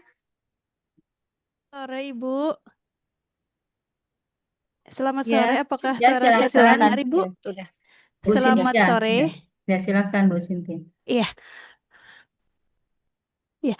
Em, baik, ada beberapa hal yang ingin saya tanyakan, Bu. Yang pertama terkait kemampu laksanaan. Iya, dari RSUD Indramayu, Ibu, saya. Ya, silakan. Iya, pertama yang ingin saya tanyakan, Ibu, terkait SDM ya, Bu. Karena SDM kami terbatas, jadi kemampu laksanaan kami terkait terkait pencampuran obat suntik, Ibu. Mm. Nah, itu kami masih dilaksanakan oleh perawat. Ya, masih Oke. dilaksanakan oleh perawat. Itu seperti apa ya, Ibu ya? Karena memang tenaga kami sangat terbatas. Apakah bisa di backup dengan pelatihan in-house training atau seperti apa, Ibu? Nah, yang kedua terkait unit dose dispensing, Bu. Kami kan belum menerapkan. Apakah bisa misalnya dengan kami sampling di salah satu ruangan saja? Sedangkan tadi disebutkan bahwa untuk distribusi obat harus seragam ya, Bu ya. Misalnya rawat inap, unit dose dispensing, em, berarti semua rawat inap harus unit dose dispensing seperti itu. Mungkin dua itu Ibu. Sama satu lagi Bu, mohon maaf. Untuk pelatihan medication error atau patient safety itu berarti kolaborasi ya Bu. Hanya PKPO saja atau memang harus berkolaborasi dengan Pokja yang lain. Mungkin tiga itu Ibu pertanyaannya. Terima kasih banyak sebelumnya. Wassalamualaikum warahmatullahi wabarakatuh. Waalaikumsalam warahmatullahi wabarakatuh. Iya, nah ini pertanyaan yang sudah banyak ditanyakan ya, tapi masih terus gitu ya. Iya, karena memang belum tersosialisasi apa sih yang dimaksud dengan dispense dan steril yang harus di farmasi gitu ya. Nah, kan kita juga mengacu ke USP 797 sebenarnya ya. Jadi tidak semua obat suntik itu harus di farmasi. Kenapa? Kalau kita merujuk referensi, yang harus di IVF mixture, pelayanan IVF mixture itu adalah obat suntik yang sediaannya itu lebih dari 2, volume sediaannya lebih dari 50 mili gitu ya. Nah, tapi kalau cuma misalkan obat suntik, obat ceftriaxone, antibiotik, serbuk akan dilarutkan, kemudian dimasukkan ke badan pasien. Atau misalkan cuma ditarik aja larutannya dari vial. Nah, itu nggak perlu di farmasi gitu. Ya, coba dilihat. Nanti saya kasih referensinya. Mungkin nanti akan saya share juga ke Kemenkes ini kriteria batasan yang harus farmasi dan perawat. Ya, jadi ada nanti juga misalkan Bapak Ibu ke rumah sakit Singapura deh yang sudah join commission internasional gitu ya, yang JCI atau di rumah sakit kita. Itu memang ada kriterianya. Tidak semua obat suntik harus di IV administer-kan lah gitu ya. Ada kriterianya. Ya itu tadi saya bilang kalau cuma mendrawing apa istilahnya apa tuh menarik larutan dari ampul, dari vial, terus disuntikan ke pasien ya nggak perlu di farmasi gitu ya. Atau melarutkan, cuma dilarutkan saja, kemudian disuntikan ke pasien juga nggak harus di farmasi gitu ya. Tapi kalau udah volume besar lebih dari 50 mili, dua sediaan itu harus di farmasi ya. Itu satu. Yang kedua tadi apa? Lupa saya yang kedua. Ya nanti jadi itu ada kriterianya ya tadi ya yang dispensing tadi itu ya dari USP 797. Kita juga mengacu ke nanti ada BUD, ada obat-obat yang risikonya rendah yang apa BUD-nya kurang dari 1 jam itu masih dimungkinkan ya. Terkait unit dose tadi, Ya, Ibu terkait Yulia unit dose izin. dispensing. Kenapa Pertanyaan kedua. pertanyaan gimana? Pertanyaannya? lupa. Terkait unit dose, jadi rumah sakit ini karena keterbatasan Oh, oke, yang enggak seragam ya, SDM, belum iya, seragam. Oke. benar. Nah, berarti itu kan secara eksplisit diminta ya, rumah sakit menerapkan di sistem distribusi yang seragam. Misalnya kalau rawat inap, bahkan di elemen penilaian yang E-nya itu tadi ya, untuk rawat inap itu yang siap untuk pakai, berarti unit dose. Nah, kalau belum, berarti dengan legowo rumah sakit harus mengakui saya belum memenuhi syarat untuk dapat nilai 10, gitu kan? Ya, berarti kan harus masih sebagian. Jadi kan improve terus. Nanti mungkin 4 tahun ke depan pada saat reakreditasi lagi udah seragam semua gitu. Ya, jadi itu yang saya sebut nego-nego rumah sakit. Kalau udah eksplisit di standar, udah nggak bisa dinego lagi gitu. Ya, nah kita harus seragam. Tapi kita masih cuman pilot project ya, berarti masih pilot project masih sebagian belum bisa semuanya gitu. Gitu ya Bu. Jadi legowo tapi berusaha rumah sakit itu untuk membuat perencanaan nanti pas saat reakreditasi berikutnya udah seragam. Yang terakhir apa tadi? Pelatihan. Yang terakhir tadi pelatihan Ya, medication ya error. itu kan Banyak saran dari saya ya. Saran Nah, dari saya sebaiknya untuk meningkatkan kerja tim ya, itu akan lebih bagus kalau pelatihan itu disiplin ilmunya ya tadi profesinya ada dokter kan persepan, dispensing farmasi, kemudian administration umumnya kan perawat. Itu kalau dilatih itu nanti kan bikin kasus, skenario itu nanti mungkin akan terbawa-bawa pada saat penerapannya di lapangan sehari-hari gitu. Kalau sendiri ya eh, apa kerja timnya ya kurang ya. Itu sih saran saja sih. Baik Ibu, terima kasih banyak atas sarannya dan petunjuknya. Mungkin nanti Oke, minta udah yang kejawab semua ya. iya, alhamdulillah sudah. Mungkin nanti minta yang batasan mana yang harus Nggak terdengar ya? oleh farmasi. Mungkin nanti minta yang regulasi terkait batasan mana pencampuran obat suntik Oke, yang oke. bisa Sebenarnya itu dilakukan. referensi dari luar ya, dari Joint Commission. Indonesia belum punya batasan itu. Gitu. Baik. Tapi Dan Bu, juga di standar juga tidak eksplisit kan bahwa semua harus obat. Jadi kita juga mengacu ke USP 797 ya kalau dispensing sediaan steril. baik Ibu, terima kasih atas pencerahannya. Sudah cukup jelas Ibu. ya, Sekali terima lagi kasih Bu terima kasih Kasila. atas Izin penjelasan. Ibu Juli masih bisa satu lagi Bu? Ya silakan. Iya, ini yang dari Reshen ya, satu lagi ya. Dari RSMB atau sudah tidak bersama kami? Udah nggak resen, oh ya, dari Letin Ciamis. Ibu atau Baik, Bapak? Bu, Ya, ya, ya, silahkan terima Bu. kasih ya Bu ya. Terima kasih atas kesempatannya. Ini Bu mau bertanya terkait pelaksanaan rekonsiliasi ya Bu ya. Ini siapa Kalau ini kelihatan orangnya? ini Bu maaf karena lagi hujan besar, sinyalnya agak kurang ini, jadi saya off kamera Oke, oke. ya. Buletin ya, Ya, betul. Saya dari RSUD Ciamis, Bu, mau bertanya terkait dengan pelaksanaan rekonsiliasi, Bu. Kan kalau itu membandingkan obat yang dibawa dari rumah sama yang akan digunakan ya, Bu. Untuk terkait rekonsiliasi ini kan visit apoteker itu di ruangan ya, Bu, tidak mulai dari IGD gitu. Jadi gimana ya, Bu, untuk rekonsiliasinya? Apakah dilaksanakan di IGD? Harus dilaksanakan ketika pasien masuk di IGD atau nanti setelah masuk ruangan? Itu yang pertama ya, Bu. Yang kedua mungkin terkait pelatihan dispensing non steril pelaksanaan dispensing non steril untuk tenaga yang terlatih. Apakah pelatihan itu dilaksanakan khusus kita mencari yang sudah tersertifikasi atau bisa dilaksanakan oleh apoteker setempat gitu, Bu? Terima kasih, Bu. Oke, yang pertama rekonsiliasi obat ya.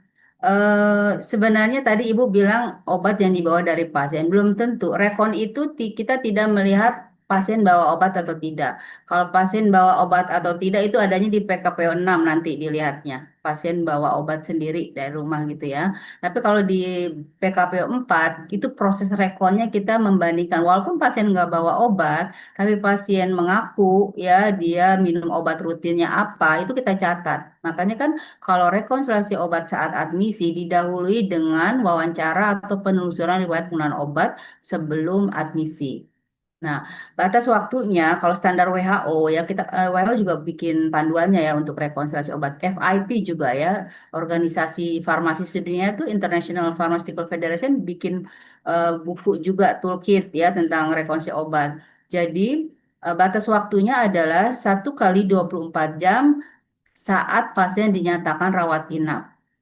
Ya, saat mesti itu batas waktu rekonsiliasi obat. Jadi nggak mesti waktu IGD. IGD juga kan punya batas waktu ya, nggak boleh lama-lama pasien di IGD ada batas waktunya. Harus ditetapkan pasien mau dipulangkan atau mau dimasukkan ke rawat inap. Itu harus ada batas waktunya. Kalau lebih dari itu ya udah dianggap rawat inap gitu. Udah argonya udah jalan lah istilahnya gitu ya. Untuk kita mulai menghitung 1 kali 24 jam saat pasien dinyatakan rawat inap itu harus diselesaikan rekonsiliasi obatnya gitu.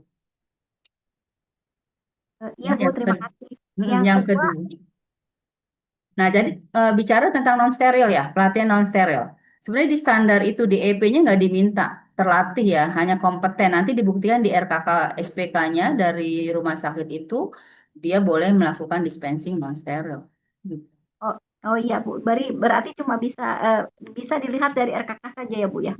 Kalau non steril ya, tapi kalau Yang sediaan steril itu ada bukti sertifikat sertifikat. pelatihan. Dan sertifikat dan sertifikatnya juga bukan yang abal-abal ya. Artinya kan dulu-dulu tuh suka kadang-kadang sertifikat cuma seminar, workshop itu ditunjukkan ke surveyor yang itu. Yang sekarang nggak boleh lagi gitu. Ya, Iya, iya baik Ibu, terima kasih Ibu. ya. Ya, terima kasih ya Bapak Ibu. Mohon maaf ya karena keterbatasan waktu. Sepertinya sesi sore ini kita cukupkan ya Bapak Ibu ya. Berikan applause untuk by reaction, applause reaction atas Ya, materinya yang luar terima biasa sore kasih ini. sama-sama. Ini masih ada Terima pertanyaan, kasih boleh ya. di-share ke saya nggak Oh, nanti ya Bu Fitri? Kasihan udah nanya izin Bu. dikompilasi Jadi, terus dikirim ke saya nanti saya jawab. oke siap. Ya, jadi ini pertanyaan Bapak Ibu yang di chat sudah kami catat, sudah kami Oh ya, nanti kami kirimkan ke Ibu Yulia.